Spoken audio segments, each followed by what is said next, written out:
Hi guys, a very warm welcome to all of you. आज की video में आपसे बात करूंगा मैं रशिया और यूक्रेन के कॉन्फ्लिक्ट के बारे में कि आखिर ये लड़ाई एग्जैक्टली हुई क्यों, इसके पीछे कोई हिस्टोरिकल बैकग्राउंड है तो क्या है। क्योंकि देखिए, कोई भी जब इतना बड़ा इवेंट होता है वॉर जैसा तो इमीडिएटली नहीं होता, कुछ ना कुछ पास्ट में इसके बहुत सारे इवेंट्स होते हैं जिनकी वजह से ये सिचुएशन वॉर जैसी पहुंचती है। तो आज हम उन इवेंट्स को समझने की कोशिश करेंगे, ठीक है।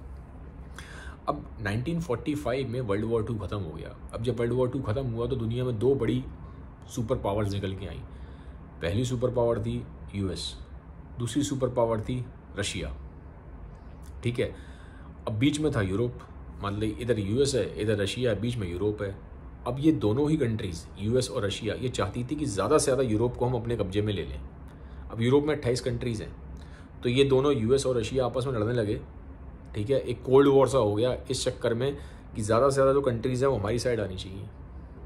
तो अब डिवाइड कैसे हुआ यूरोप? देखो मैप में जो लेफ्ट वाला हिस्सा है जिसको आप बोलोगे वेस्टर्न यूरोप, ये तो ज़्यादा से ज़्यादा चला गया यूएस की साइड और ये बन गया नेटो।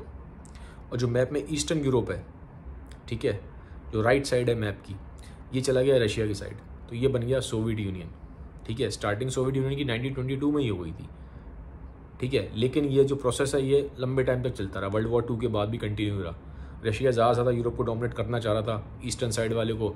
यूएस चाह रहा था मैं ज़्यादा से ज़्यादा वेस्टर्न यूरोप को डोमिनेट कर लूँ, ठीक है। और जो बची खुची कंट्रीज़ हैं जो किसी की साइड भी नहीं थी उसके पीछे भी आपस में लड़े जा रहे थे यूएस और रशिया की, मेरी साइड है मेरी साइड है। जैसे कि अभी की आज की डेट में स्वीडन है, फिनलैंड है, ना तो ये नेटो की साइड है, ना यूएस की साइड है, ना ये रशिया की साइड है, ठीक है। अब देखो अब बवाल क्या है।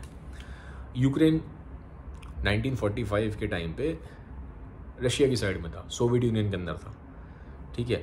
लेकिन अब हुआ क्या, 1991 में रशिया की डोमिनेंस ख़त्म हो गई। जो सोवियत यूनियन था, ठीक है, रशिया के साथ 14 कंट्रीज़ मिलके सोवियत यूनियन बना था, वो सोवियत यूनियन पूरा का पूरा टूट गया। सारी की सारी जो 15 कंट्रीज़ थी अलग अलग हो गई, डिसइंटीग्रेट हो गई, ठीक है। तो अब यूक्रेन भी अलग हो गया, रशिया भी अलग हो गया, सारी की सारी जो 15 कंट्रीज़ थी अलग हो गई। अब जब अलग हुई तो इनमें जो मेन सुपर पावर थी वो थी रशिया सोवियत यूनियन में। लेकिन उस टाइम पे यूक्रेन भी अच्छी खासी पावरफुल कंट्री था। पावरफुल कंट्री कैसे था, मिलिट्री स्ट्रेंथ की अगर बात करूं तो यूक्रेन के पास अर्ली 90s में अराउंड 1800 से लेके 2000 न्यूक्लियर वेपन्स थे। आज की डेट में यूक्रेन पे एक भी न्यूक्लियर वेपन नहीं है। अगर यूक्रेन पे न्यूक्लियर वेपन होता तो रशिया शायद हिम्मत ना करता उसको इन्वेड करने की। बट अर्ली 90s में यूक्रेन के पास 1800 से लेके 2000 न्यूक्लियर वेपन्स थे।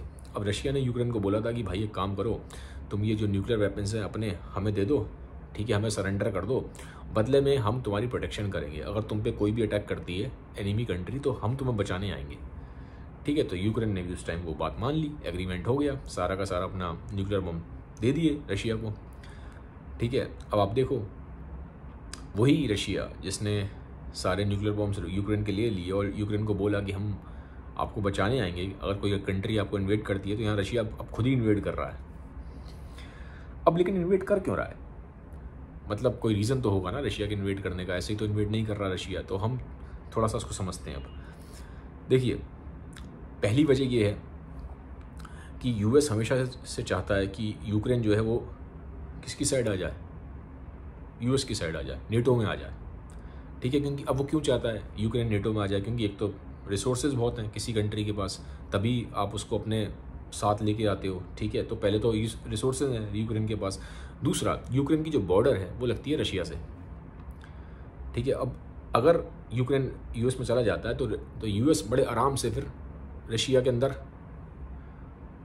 कभी फ्यूचर में अगर उसकी रशिया से कुछ लड़ाई होती है तो अटैक कर सकता है ईजिली, ठीक है। और रशिया चाहेगा नहीं भाई, मान लीजिए एक तरीके से ये है कि मैं कभी नहीं चाहूँगा कि मेरे गेट के दरवाजे पे बिल्कुल मेरा एनिमी सीधा बंदूक लेके या फिर मिसाइलें लेके खड़ा हो जाए, ठीक है। क्योंकि रशिया और यूक्रेन की लगती है बाउंड्री एक साथ, तो अगर यूक्रेन चला गया ना नेटो में तो यूएस बिल्कुल बाउंड्री पे खड़ा हो जाएगा, बॉर्डर पे खड़ा हो जाएगा रशिया के, सारी अपनी तोपें लेके और जितने भी न्यूक्लियर लेके सब खड़ा हो सकता है। तो रशिया को खतरा है, ठीक है। तो इसलिए रशिया चाहता नहीं है कि जो यूक्रेन है वो किसी भी हालत में नेटो की साइड जाए, क्योंकि उसकी फिर उसके बॉर्डर पे खतरा खड़ा हो जाएगा रशिया के, क्योंकि यूएस बिल्कुल सिर पे आके खड़ा हो जाएगा उसके, ठीक है, अपने आर्म्स लेके। तो ये तो है पहला रीज़न क्यों रशिया नहीं चाहता कि यूक्रेन नेटो में जाए।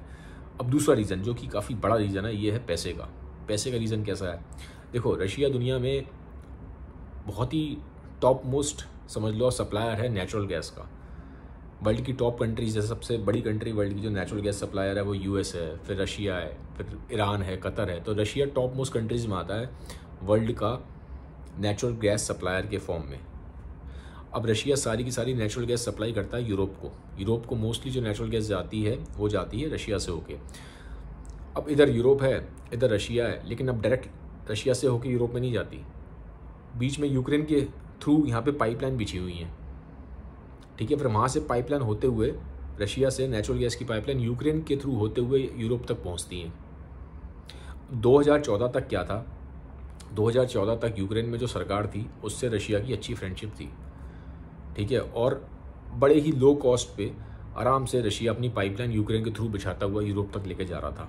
लेकिन अब 2014 के बाद क्या हुआ, वहाँ पे बवाल खड़ा हो गया यूक्रेन में। उन्होंने बोला कि भाई अब ऐसा नहीं चलेगा, तुमने बहुत लंबे टाइम तक रशिया को बोला यहाँ से तुमने बड़े ही आराम से फ्री ऑफ कॉस्ट में या बहुत ही लो कॉस्ट में आराम से तुम यहाँ पे अपनी गैस पाइपलाइन लेके जा रहे हो यूरोप तक, तुम तो पैसा कमा रहे हो लेकिन हमें बदले में कुछ नहीं दे रहे। तो अब 2014 के बाद क्या हुआ, यूक्रेन वालों ने बोला रशिया वालों को कि भाई तुम हर साल हमें $33 बिलियन दोगे, तभी हम तुमको यहाँ से अपनी ये पाइपलाइन जो तुम यूरोप को लेके जा रहे हो लेके जाने देंगे, अदरवाइज़ हम लेके जाने ही देंगे।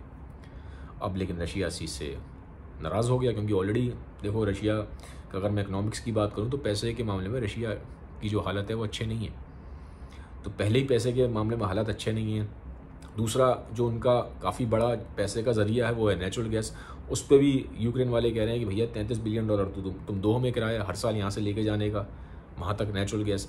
तो यहाँ पे एक काफ़ी बड़ा एक इकोनॉमिक रीज़न आ गया, ठीक है। तो ये भी एक रीज़न है कि रशिया ने यूक्रेन पर अटैक किया, क्योंकि वो चाहता है कि यूक्रेन को जब वो कब्जे में कर लेगा तो उसको किराया देना ही नहीं पड़ेगा कुछ। तो ये जो $33 बिलियन उसको देने पड़ते हर साल अपनी नेचुरल गैस को वहाँ से पास कराने के, वो उसको देने ही नहीं पड़ेंगे, तो उसका काम एक तरीके से फ्री में ही हो जाएगा, ठीक है। बाकी तो फिर यूक्रेन के पास रिसोर्सेज तो है ही हैं, वो रिसोर्सेज भी उसके पास आ जाएंगे, ठीक है। तो एक रीज़न इसको भी हमें ध्यान रखने की ज़रूरत है जब हम इसके बारे में ज़्यादा पढ़ते हैं देखते हैं, ठीक है। तो गाइज़ ये था आज का वीडियो। अगर वीडियो आपको अच्छा लगा तो काइंडली इसको सबका शेयर करें। बाकी मुझे कमेंट सेक्शन में बताएं कि आप और किस तरह के वीडियोस इस टॉपिक पे चाहते हैं। Have a nice day, bye bye, take care.